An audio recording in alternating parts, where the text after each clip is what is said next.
பாராளுமன்ற தேர்தலில் இன்னைக்கு நான் வாழ்க்கை தான் வந்திருக்கேன். புனல் மின்சாரமா, அனல்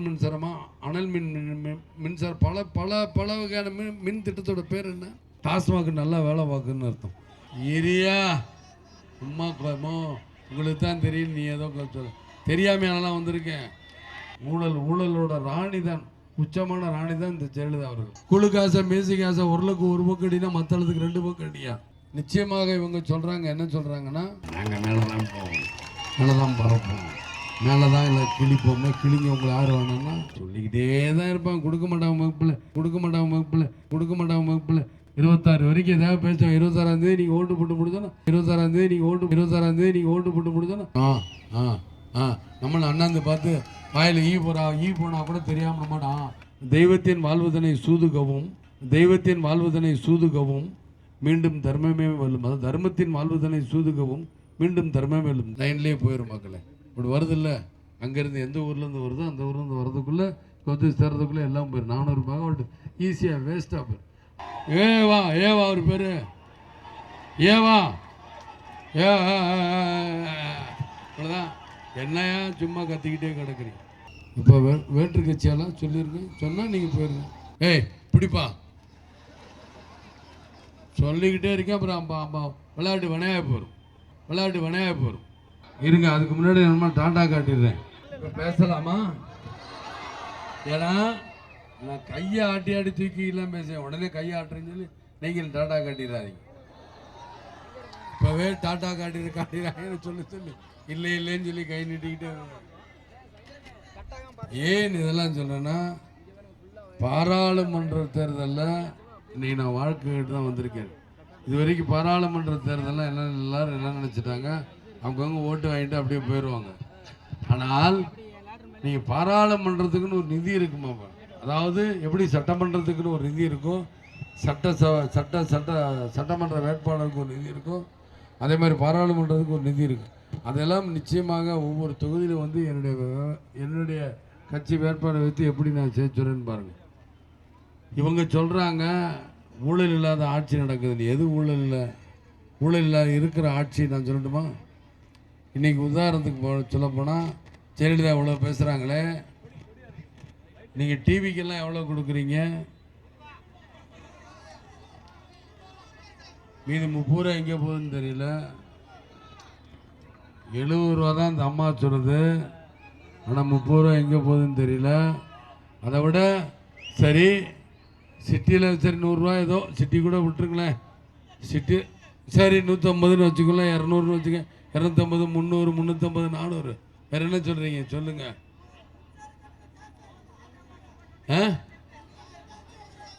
ஏரியா சும்மா உங்களுக்கு தான் தெரியும், நீ ஏதோ சொல்ல தெரியாமையானலாம் வந்திருக்கேன்.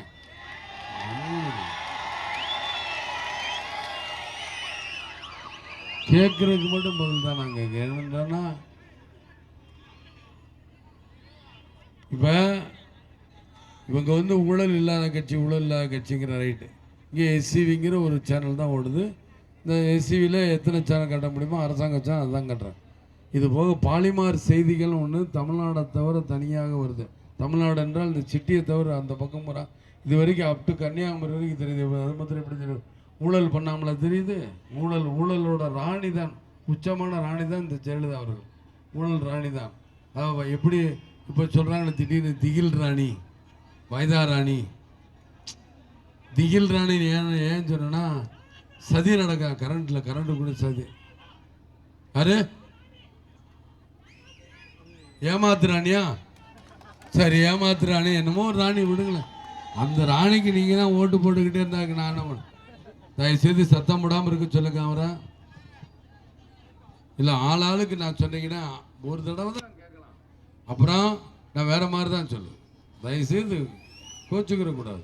அப்புறம் என் பேச்சு கெடுதில்ல. எதற்காக இவ்வளோ தூரம் வந்துருக்கீங்க, இவ்வளோ தூரம் எதுக்காக நீங்கள் நிற்கிறீங்க? விஜயகாந்த் பேச்சை கேட்கணும். விஜயகாந்த் என்ன பேச வரார்? விஜயகாந்த் டாட்டா கட்டிட்டு நான் வாட்டுக்கு போயிடுறேன். சொல்லுங்கள், டாட்டா கட்டிட்டு போயிடட்டுமா? அப்போ பேசணுங்கிறீங்க. குழு காசை, மேசி காசை ஒருளுக்கு ஒரு பக்கம் அடினா மற்றளத்துக்கு 2 பக்கம் அடியா. அது மாதிரி தான் இந்த பாரு சொல்லிக்கிட்டு தான் இருக்கு. என்ன அதாவது டாஸ்மாக் நல்லா வேலை பார்க்குன்னு அர்த்தம். சும்மா சும்மா திரும்ப திரும்ப அதாவது இந்த சென்னை மாநகரத்தில் குப்பைகள் அதிகமாக இருக்குன்னு சொல்லும்போது உடனே ஹெலிகாப்டர் எடுத்து சுற்றினாங்க ஜெயலலிதா. இது வரைக்கும் என்ன குப்பை எங்கேயோ ஒரு இடத்துல சுத்தம் பண்ணியிருக்காங்களா? சுத்தமே பண்ணலை. ஆக ஹெலிகாப்டர்லேருந்து கிளம்புனாங்க. கிளம்பி என்ன ஆச்சு?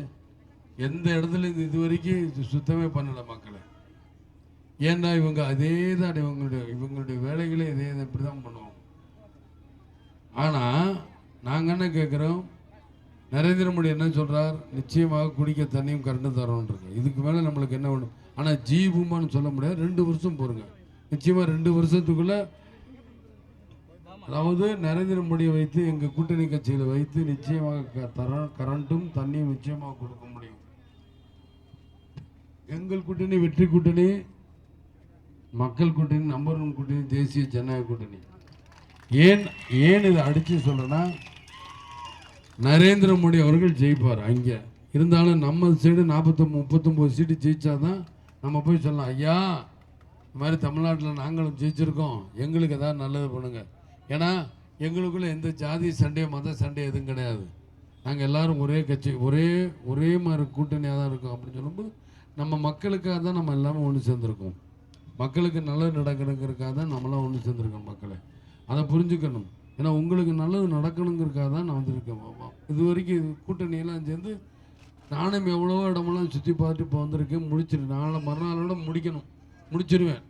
ஏன்னா இவங்க சொல்கிறாங்க, ஜெயலலிதா உடம்பு சரியில்லாமல் போயிடுச்சு அப்படின்னு ரொம்ப கட்சிங்க. என் கட்சி தேசிய முற்போக்கு திராவிட கழகம் சொல்லுங்களேன், பயமா? என் கட்சி வளர்ந்துடும் பயமா? என்ன உங்கள் வாயில் சொன்ன என்ன? இல்லாட்டினாலும் நாங்கள் வளரத்தான் பாரு. நீங்கள் ஒன்றுமே சொல்ல வேண்டாம். எங்கள் கட்சி வளரத்தான் போகுது. ஏன் இதெல்லாம் சொல்கிறேன்னா, நிச்சயமாக இவங்க சொல்கிறாங்க, என்ன சொல்கிறாங்கன்னா, தேசிய முற்போக்கு திராவிட கழகத்தை பற்றி கண்ணாபடான்னு இவங்க தான் சொல்கிறாங்க. இந்த மாதிரி டூர் போனோம், உடம்பு சரியில்லைங்கிறாங்களே. இவங்க வானத்திலே ஹெலிகாப்டரில் பிறகு இவங்களுக்கு உடம்பு சரியில்லாம் மக்களை பக்கம் வந்தாங்க. நீங்கள் போட்ட ரோடு தானே, இங்கே வாங்கலை, கீழே இறங்கி வாங்கலை, அப்போ தானே தெரியும். அது மாத்திரம் வரமாட்டாங்க. நாங்கள் மேலே தான் போவோம், மேலே தான் பறப்போம், மேலே தான் இல்லை கிழிப்போமே. கிழிங்க உங்களை யார் வேணும்னா கீழே வந்தாலே நீங்கள் ரோடு ஸ்டாப்பர் இருக்கக்கூட, ரோடு குழு அப்படின்னு தூக்கி கூட போடக்கூடாதுங்கிறீங்க. ரோடை வீடு உடம்பு அப்படி கூட தூக்கி போடக்கூடாதான். அப்புறம் எப்படி இருக்கும் இவங்கெல்லாம்? அப்போ இவங்கெல்லாம் பேசுகிறாங்க. அப்புறம் தமிழ்நாட்டு மக்களுக்கு நான் என்ன நல்லது பண்ணலன்னு கேட்குறாங்க. எதுதான் நீங்கள் நல்லது பண்ணீங்க சொல்லுங்கள். வரல விட்டு ஊழல் ஆட்சிங்கிறாங்க. அதான் முதல்ல தூக்கி எறியணும். ஊழல் ஆட்சி யாருடைய ஆட்சி? இவங்க ஆட்சி தான். மக்களே யாரை தூக்கி எறியணும்? அவங்கள தான் தூக்கி எறியணும். அவங்க சொல்கிறாங்க காங்கிரஸையும் திமுகவையும் ஊழல் செய்த அத்தனை பேரும் 3 கட்சியும் தூக்கி எறியணும். 3வது கட்சினா இவங்க தான். 3வது கட்சி, முதல் கட்சி இவங்க தான், கடைசி கட்சி இவங்க தான். எல்லாத்தையும் தூக்கி அடிச்சிங்க. தூக்கி எறிகிறதுனா இவங்க சொல்கிறாங்க செய்வீர்களா அப்படிங்க. அதே மாதிரி அவங்க ஸ்டைலுக்கு செய்வீர்களா? அவங்கள தூக்கி எறிவீங்களா? அவங்கள இந்த நாட்டை விட்டு வெளியே வரட்டுவீங்களா? அந்த காங்கிரஸ் திமுக அதிமுக 3 கட்சி நாட்டை விட்டு வெளியே வரட்டுவீங்களா?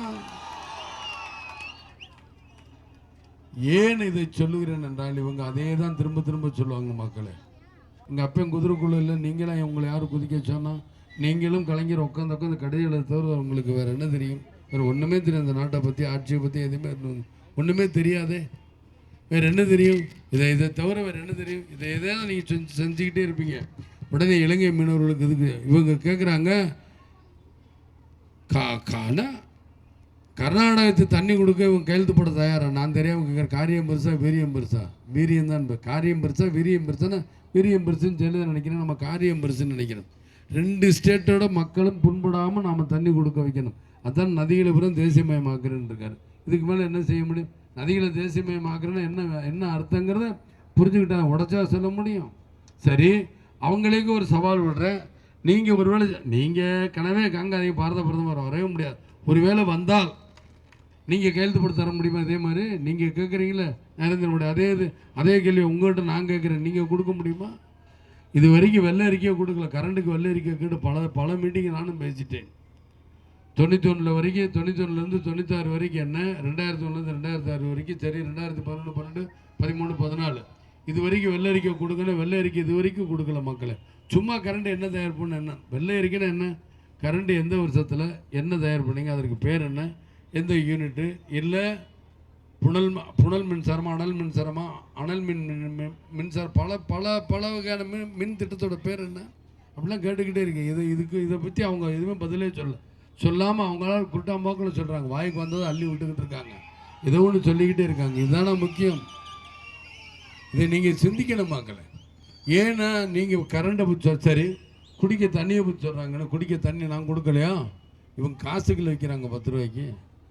நான் சொல்கிறேன், தேர்தல் அறிக்கையில் என்ன சொன்னாங்க, கிட்டத்தட்ட 24 ஏழை குடும்பங்களுக்கு நான் வந்து இலவசமாக தண்ணி தரேன், நல்லா சுத்திகரிக்கப்பட்ட தண்ணி தரேன், எனக்கு தண்ணி கொடுத்துட்டாங்களா, இது வரைக்கும் யாருக்குமே கொடுத்தாங்களா மக்களை, கொடுக்கல. அப்போ இவங்க பேசுகிறாங்க, சுத்திகரிக்கப்பட்ட தண்ணி எப்போ தர போகிறீங்க, இனிமேல் தருவாங்களாம். அதாவது சொல்லுவாங்க, சொல்லிக்கிட்டே தான் இருப்பாங்க, கொடுக்க மாட்டாங்க. மக்களை 26 வரைக்கும் எதாவது பேசுவாங்க, 26ஆம் தேதி நீங்கள் ஓட்டு போட்டு முடிச்சோன்னா அதை பற்றியே பேச மாட்டாங்க. இந்த காதில் வாங்கி இந்த காதில் விழுந்துருவாங்க, செவிடங்காதில் சங்கோதன மாதிரி இப்படி போல கிடக்குது, இதெல்லாம் கிடக்குது, அப்புறம் பார்த்துக்கிறோம். அப்புறம் அப்புறம் தேர்தல் அதாவது சட்டமன்ற தேர்தல் வரும்போது வந்து பேசுவாங்க, அப்படி செய்கிறேன் இப்படி செய்கிறேன், உடனே நம்மளை அண்ணாந்து பார்த்து வாயில் ஈ போனால் கூட தெரியாமல் நம்மட இதைத்தானே என் மக்களை தங்கத்தட்டை வச்சு தலாட்டுக்கு நாங்கள் சொல்லிக்கிட்டு இருக்கோம். இவன் வந்தால் நல்லது பண்ணுவானே, இவன் வந்தால் நல்லது பண்ணுவான், இல்லை இவன் வந்தால் நல்லது பண்ணுவானே, இவன் வந்தானா தானே எங்கெங்கே பார்த்துக்கிட்டு இருக்கேன். யாராவது ஒருத்தர் நல்லது பண்ணால் ஏன் இந்த விஜயகாந்த் வர போகிறேன், கட்சி ஆரம்பிக்க போகிறேன். அவங்க நல்லது பண்ணியிருந்தால் விஜயகாந்த் கட்சி ஆரம்பிச்சுட்டு நான் சும்மா தானே இருந்திருப்பேன். எதுக்காக தேசிய முற்போக்கு திராவிட கழகம் ஒரு கட்சி வருங்கிற அவசியம் இல்லை. வளர்த்து விட்டது யாருன்னா ஜெயலலிதாவும் கலைஞர் தான் வளர்த்து விட்டாங்க. அவங்க 2 பேர் தான் நிச்சயம் வளர்த்து விட்டது. ஏனென்றால்னா இன்றைக்கி எங்களுடைய கூட்டணி கட்சியில் யார் யார் இருக்கோம், Desiya Murpokku Dravida DMDK, BJP, PMK, MDMK, Kongu கட்சி, ஐஜேகே அண்டு புதிய நீதி கட்சி, இவ்வளோ பேர் இருக்கமே. எதுக்காக? எல்லாமே நாங்கள் என்ன ஊழல் பண்ணுறக்கா இருக்கோம் இல்லை, நாட்டு மக்களுக்கெல்லாம் சேர்ந்து நல்லது பண்ணணும், தமிழ்நாட்டு மக்களுக்கு நல்லது நடக்கணுங்கிறத நாங்களாம் ஒன்று சேர்ந்துருக்கோம்.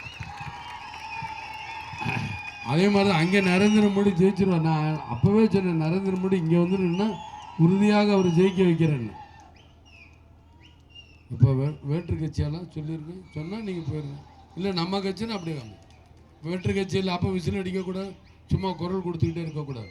அங்கே விசில் அடிக்கிற பார்த்தா வேற்று கட்சி யாருன்னு பாரு, யார் விசில் அடிக்கிறான்னு யாருன்னு பாரு, பிடி வந்தாலும் பிடி, பின்னாடி ஆள் வருது பார்த்துருங்க, விசில் அடிக்க கத்தாதீங்க, பின்னாடி ஆள் இருக்கு மறந்துடுறாங்க, பிடிச்சி அப்படியே கையும் கழுவமா பிடிச்சிருவாங்க. ஏய் பிடிப்பா சொல்லிக்கிட்டே இருக்கேன், அப்புறம் விளையாட்டு வினையாக போயிடும். ஏன் இதெல்லாம் சொல்கிறேன்னா, ஏன்னா சும்மா கத்துறது கோஷம் போடுறது ஆகுங்கிறதுலாம் இல்லை. வா முன்னாடி வா கத்து, நீ யாருன்னு அப்போ தான் எனக்கு தெரியும், அப்போ நானும் வரேன், இறங்குற எல்லாரும் வண்டி விட்டு கீழே இறங்கி வரேன், அப்போ பேசிக்கிறோம். இதில் ஒன்றுமே இல்லை. இதில் என்ன, எல்லாருமே 10 மாதம் தான். இன்ன ஜாதிக்காரங்க வெட்டினா தான் அருவா இறங்கு, இந்த ஜாதிக்காரன் குத்துனா தான் கத்தி உள்ளே போங்குது. எந்த ஜாதிக்காரன் கோவம் தான் குத்துனாலும் இறங்கும், அதை முதல்ல மறந்துடாதீங்க. அதனால் அதில் நான் அசைக்க முடியாத ஒரு நம்பிக்கை வச்சு தான் மக்களே எல்லோரும் நான் சந்திக்கிறேன். ஏன்றால் நான் அரசன் நின்று கொள்வான், தெய்வம் நின்று கொள்ளுங்கிறதுல நான் அசைக்க முடியாத நம்பிக்கை. தெய்வத்தின் வாழ்வதனை சூதுகவும் மீண்டும் தர்மமே வெல்லும், அதாவது தர்மத்தின் வாழ்வதனை சூதுகவும் மீண்டும் தர்மமே வெல்லும். தெய்வத்தின் வாழ்வதனை என்ற ஆனால் தர்மத்தின் வாழ்வதனை சூதுகவும் மீண்டும் தர்மமே வெல்லும். ஏன்னா தர்மங்கிறது யார் என்றால் தேசிய ஜனநாயக கூட்டணி, சூதுங்கிறது யார் என்றால் அதிமுக. தர்மத்தின் வாழ்வதனை சூதுகவும் மீண்டும் தர்மமே வெல்லும். அதே தேசிய ஜனநாயக கூட்டணி திரும்ப ஜெயிக்குதா இல்லையான்னு பாருங்க, நிச்சயமாக ஜெயிக்கும் இந்த தேர்தலுங்கிறது நான் அசைக்க முடியாத நம்பிக்கை இருக்குது மக்களே.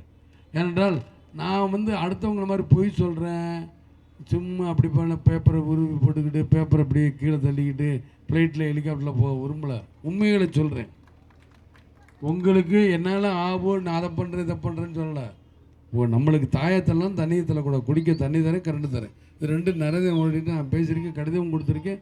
நிச்சயமாக அதை செய்ய முடியும். அது இருந்தாலும் நம்மளுக்கு அதுக்கப்புறம் 1 by 1 என்னென்ன தேவைகளோ அதை செஞ்சுக்கிட்டே இருப்போம். முதல்ல நம்மளுக்கு தேவை, இப்போதைக்கு தேவை கரண்ட்டும் தண்ணியும் தான். என்னென்ன கொஞ்ச நாள் கழிச்சு பாருங்க, உங்கள் அப்பையும் குதிரைக்குள்ள இல்லை மாதிரி எல்லோரும் தண்ணி கொடுத்தோம் நிற்க போகிறீங்க. அதான் நடக்கும்போது அது மாதிரி கரண்ட்டு இருக்க பற்றாக்குறையாக தான் ஆகும் மக்களே. இவங்க சொன்னாங்க கரண்ட் இல்லாத நாங்கள் மின்மிகை மாநிலமாக ஆக்குறாங்க. எப்போயாச்சும் சொல்லிக்கிட்டே இருக்கீங்க நீங்களும். அங்கே 2012 வானத்தில் மின்வெட்டு இருந்தாலும் இருக்கும், இங்கே மின்வெட்டு இருக்காது தமிழ்நாட்டில். நீங்கள் தமிழ்நாட்டில் தான் மின்வெட்டு. உங்கள் ஊரில் எவ்வளோ நேரம் மின்வெட்டு? 4 மணி நேரம் கரெக்டு. ஏன்னா சில நேரத்தில் ரீல் விடுவாங்க 8 மணி நேரமாங்க, 10 மணி நேரமாங்க. அதெல்லாம் நம்ம நம்ப முடியாது. 4 மணி நேரங்கிறது கரெக்டு. நார்மலாக 4 மணி நேரம் எல்லா இடத்துலையும் இருக்குது ஓரளவு.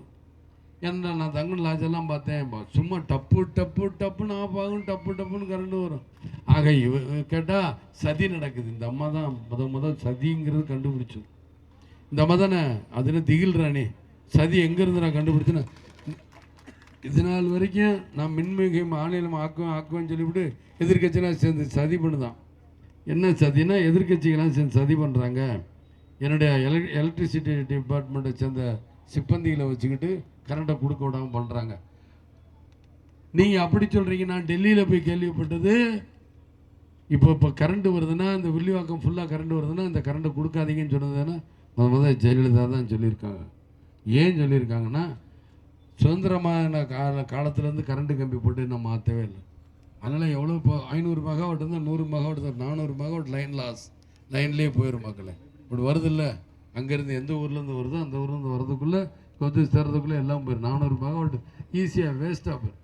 அந்த மாதிரி தான் இவங்க கரண்ட்டை வச்சுக்கிட்டு ஏமாற்றிக்கிட்டு இருக்காங்க மக்களை. ஏமாத்துறது யாருன்றா ஜெயலலிதா தான் முதல் பங்கு. அதனால தான் சொல்லுவாங்க, அதாவது கூட்டணி கட்சிகளை பாருங்கள், நல்லா ஏமாற்றுவாங்க, நல்லா கட் பண்ணி விட்டுருவாங்க. அவங்கள மாதிரி யாரும் முடியாது. ஆணவம், அகங்காரம், பிடிவாதம் எல்லாத்துக்கும் நம்பர் 1 அவங்க தான். அதைத்தான் நான் சொல்லுகிறேன். இவங்க மாத்திரம் நம்பர் 1 இருப்பாங்க, மீதியெல்லாம் நம்பர் 2 இருப்பாங்க. நம்பர் 1 குஜராத். இந்த மாதிரி இதெல்லாம் கடைசியாக தான் நான் ஒத்துக்கிறேன். ஆக இதெல்லாம் நீங்கள் அதே மாதிரி தான் என்னுடைய வேட்பாளர் யாராக இருந்தாலும் சரி, திரும்ப முதல்ல சொன்ன பாயிண்டே கடைசியாக சொல்கிறேன். என்னுடைய வேட்பாளர் யாராக இருந்தாலும் சரி, நிச்சயமாக அவங்களுடைய நிதியிலிருந்து உங்களுக்கு எந்த அளவுக்கு உங்களுடைய ஒவ்வொரு இதுலேயும் அவங்களுக்குன்னு ஒரு நிதி இருக்குது. அந்த நிதியிலேருந்து எவ்வளோ செய்கிறாங்க இனிமேல் பாருங்கள். பாராளுமன்ற உறுப்பினர்கள் என்பதை தெளிவாக தெரிவித்துக்கொண்டு, அதுக்கு முன்னாடி என்னுடைய வேட்பாளர் உங்கள்கிட்ட அறிமுகப்படுத்துகிறேன். ரவீந்திரன் அவர்களுக்கு நீங்கள் முதல் சின்னத்தில் வாக்களிக்க வேண்டும் என்று தமிழ்நாடு கேட்டுக்கொள்கிறேன். மக்களை, என்னுடைய வேட்பாளர் ரவீந்திரன் அவர்களுக்கு. உங்களுடைய வேட்பாளர் யார்? நம்முடைய வேட்பாளர் யார்? உங்களுடைய வேட்பாளர் யார்? சவுண்டு குறையுது. அங்கெல்லாம் சொல்ல மாட்டீங்களா? இந்த பக்கம்லாம் ஆவுன்னு கத்துறீங்க, சொல்ல மாட்டீங்களா? சொல்லுங்களேன். பேர் என்ன? ஏவா அவர் பேரு ஏவா. அவ்வளோதான். என்னையா சும்மா கத்திக்கிட்டே கிடக்குறீங்க?